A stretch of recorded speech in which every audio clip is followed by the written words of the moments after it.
Well, the corporate media, who has been saying there is no problem with the economy, has suffering all kinds of cuts, despite the fact that the government gives them every possible tax break. Welcome back to the Canadian Shield. My name is Sterling.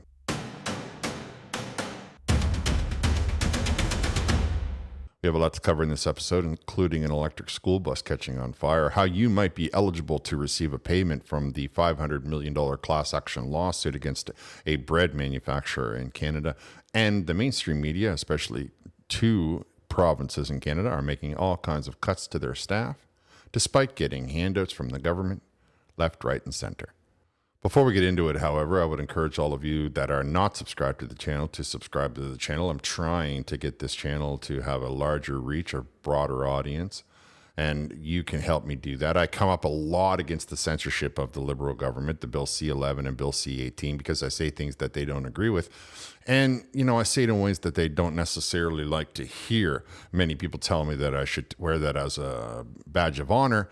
Despite all of that, I would like to have a broader audience, and I would like very much to be able to thumb my nose at the Liberal government's censorship laws. Okay, let's get into this. Let's open with a class action lawsuit. I picked this up from CBC. Want a slice of the $500 million bread price fixing settlement? The claims process is now open. Eligible Canadians can now apply for compensation from the settlement with Loblaws. Essentially what it is that if you bought bread between the year 2001 and 2021, that's right, 20 years this scam went on, 20 years. This bread company, Loblaws, and the owners of Loblaws, who are Weston Bakeries, went ahead and had a price fixing scheme going on with all of their bread, with all of their competitors, of course, making all of mockery of all the monopoly laws that Canada is supposed to represent, is supposed to defend Canadians against. Well, if you bought bread at any time during those 20 years, you are in all likelihood eligible for a payout from the settlement. Now, how much of that will happen? It's $500 million. What are the lawyers taking? What are the fees taking? I'm not sure. I mean, should I not be compensated for many loaves of bread as a person who throughout those years was, looking after a household and making some person lunches, and that's a lot of bread that someone like myself has gone through. And I'm sure that there are plenty of people out there who can say the same thing.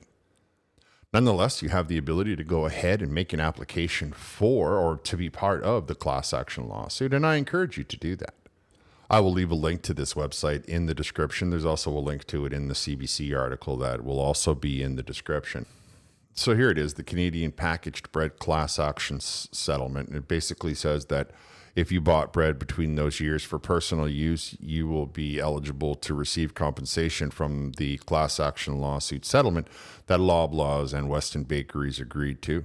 A couple of things to note, that you have to do this by December the 12th of 2025, so you don't have a lot of time. And if you're applying for this compensation from the province of Quebec, of course, you have to do it on a different website. There's a separate link provided for Quebec because Quebec always has extra stuff added on, or perhaps they are not permitting the compensation to be asked for in English. Who knows? There's always something when it comes to the province of Quebec. Nonetheless, if you live in Quebec, you have one click that you can attach. And if you live everywhere else, there's a separate one, and you have to do it by December the 12th. Again, all links will be in the description. And I encourage anybody who's ever bought even one loaf of bread during those 20 years to apply for this compensation. Well, another electric vehicle has randomly caught on fire while in traffic in Montreal. This case, it was a school bus that had children sitting on it. School bus fire in Montreal forces inspection of 1,200 Lion buses, halts service to students. We have been informed that a defect in the Lion school bus may have caused the fire, the Quebec government said. No compromises will be made when it comes to the safety of school buses. I've never heard throughout my entire life that a diesel school bus was sitting in traffic and the engine randomly caught on fire. But I've heard a lot about it with these electric vehicles. I don't think that the government is taking care to understand the impact of this. Significant impact, 1,200 buses. But don't forget, all of the Quebec MPs who might have been impacted, like Stephen Guilbeault, who lives in Montreal, well, he's got a chauffeur to drive his children to school, and they go to private school, not public school. So I'm not sure that it's going to have the impact on the elites as it's going to have on the everyday, ordinary, common person who now has to take their day off of work, stay home with their children, has to find better or different ways to maintain their children's day, has to maybe look for childcare. Who knows the amount of impact and ripples that this had on the various school systems throughout the city of Montreal and what it looks like the South Shore.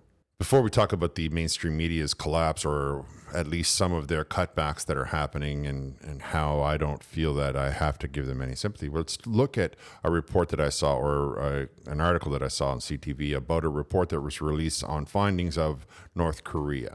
And of course, this is important to the Canadian Shield because we are talking about freedom of speech. Now, we are talking about how we as a culture have to push back on our very repressive, on the creeping totalitarianism of our governments, whether they be municipal, provincial, or federal. Forcibly unalived for watching foreign TV among findings of North Korea report on intensifying punishments. Repressions in North Korea have deepened across many areas with heightened surveillance, expanded use of forced labor, and more frequent permanent demise, making it the most restrictive country in the world, a UN Human Rights Report said on Friday.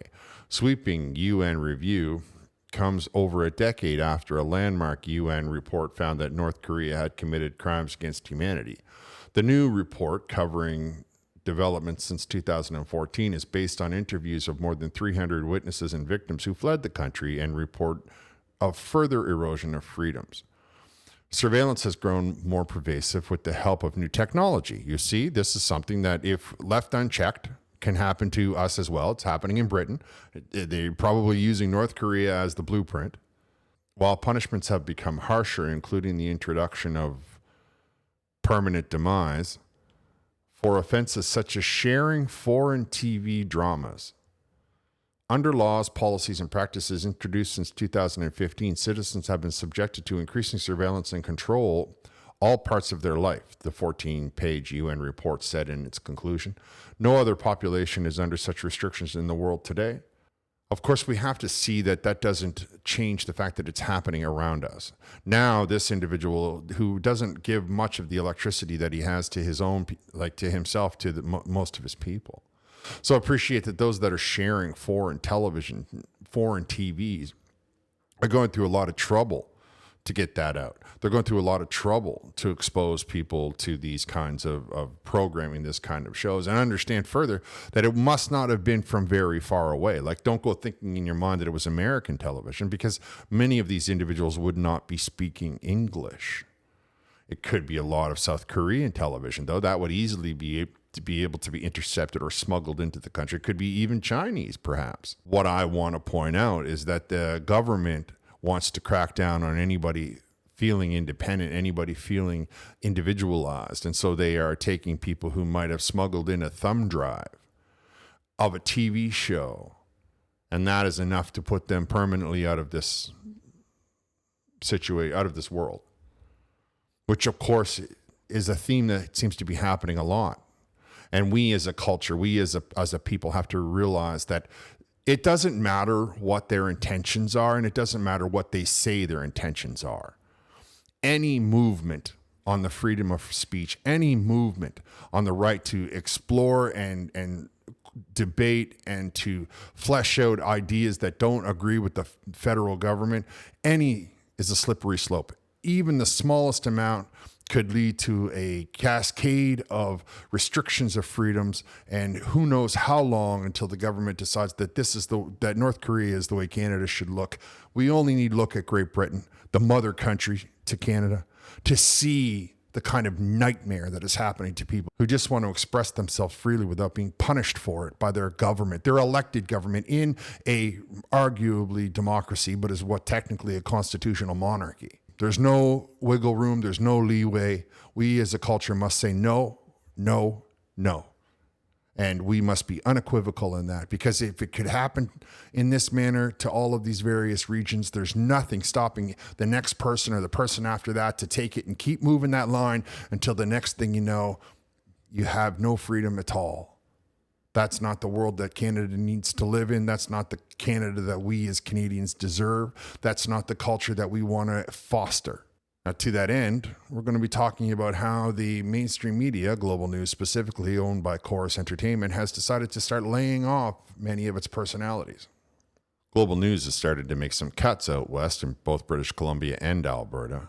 Axe falls at Global News, dozens of jobs cut at Global News in British Columbia and in Alberta. Deep cuts have hit Global News both in BC and Alberta. Unifor, which would be the union representing them, I suppose, has confirmed that 45 of its members in both provinces have been given layoff notices. One additional job is cut in Eastern Canada, so that's probably just a personality. They're probably getting rid of the people that they have at the front line if you're cutting one random individual. Of the 46 job affected, 26 are journalists. Parent company Chorus Entertainment told the industry newsletter that cuts were made to create, quote, a more sustainable future for the company and our news division, end quote. Quote, we are applying new workforce ways of working using the latest technology that will enable us to pave the way forward for the future of Global News. As a result, certain roles within some stations have been impacted. The cuts in Global BC Newsroom have been hardest felt in the web and online division.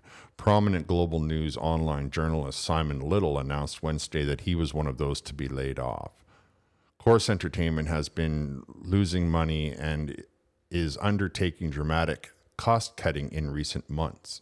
The company's Q3 2025 earnings report saw revenue down 11% year to date. The company reports a net loss attributed to shareholders of $51.3 million year to date.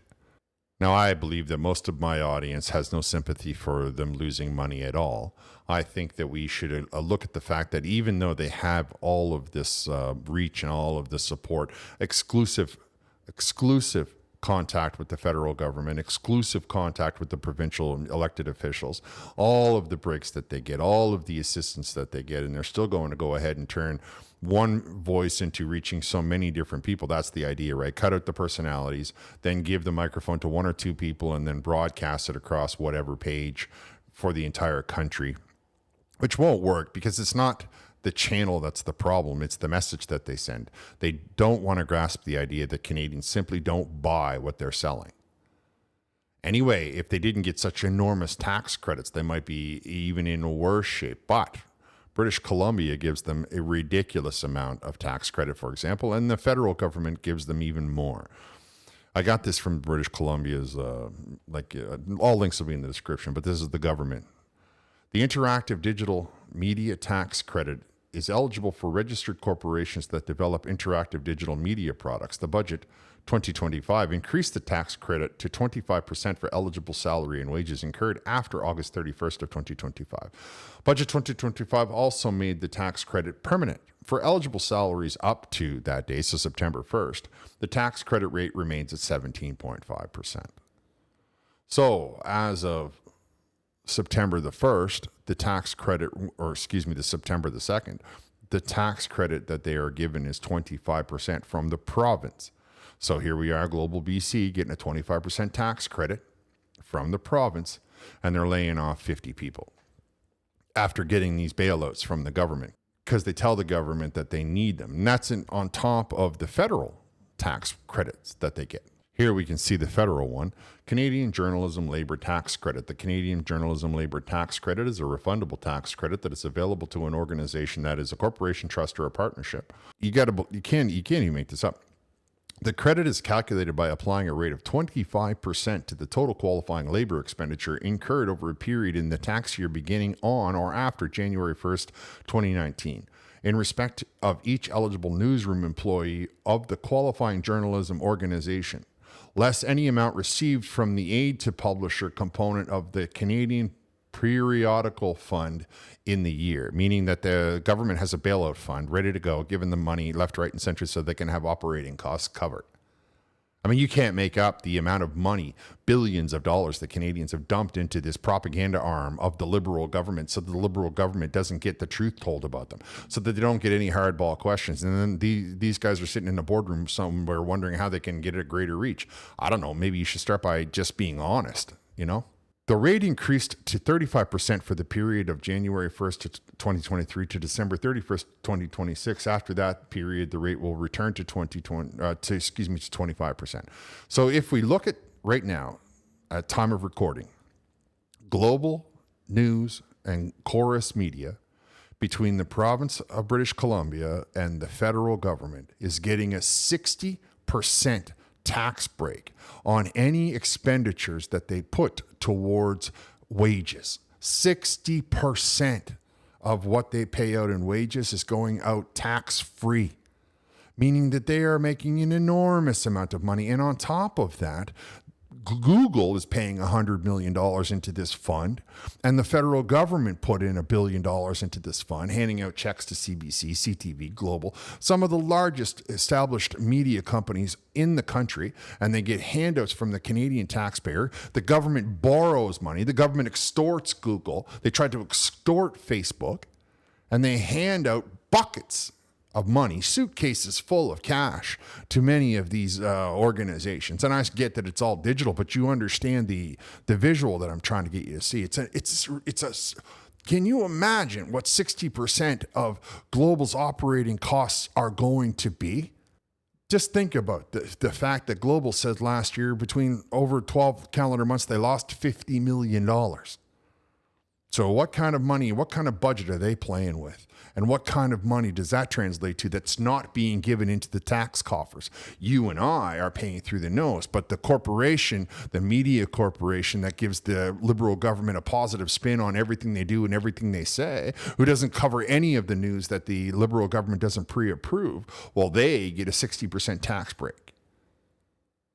Oh, yeah, no, I have no sympathy for these organizations whatsoever, not even the smallest. I mean, had they decided to just be honest, they probably would be dwarfing voices like mine, but they chose the wrong side of the argument, if you want my opinion. And right now, I am not going to let go of the fact that freedom of speech and accountable media is something that this world, especially Canada, needs, deserves, and we should not be tolerating any form of tax breaks or any form of bailouts from the government, only to have them turn around and say that if you don't give us favorable coverage, no matter what we do, no matter what we say, we're going to pull all of this money away from you. That's not the country that Canada should be. That's not the ideology that Canada should be fostering. At least that's in my opinion. You can let me know what your opinion is down in the comments. I would encourage all of you to like, comment, subscribe, hit the notification bell, share this channel with all of your socials. Thank you for listening. I'll talk to you next time.